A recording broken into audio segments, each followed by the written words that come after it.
Era como un signo de identidad que había pasado como, entre comillas, desapercibido, pero tenía un valor mucho más grande que el que pensábamos.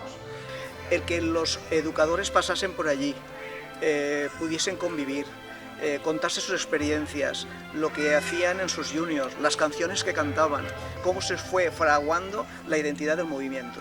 Vas a esa casa y vas a ver que poco a poco se convierte en tu casa.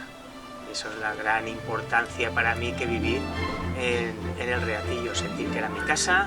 Y obviamente el objetivo que nunca se perdió, ¿no? La ilusión de encontrar un albergue diocesano como lo fue el Reatillo, donde poder vivir, convivir y generar identidad. Para nosotros no hubiera sido importante un albergue si no hubiéramos escuchado lo que fue para nuestros predecesores, porque conformaron su forma de ser, su estilo de vida Julius, ayudaron a generar diocesanidad.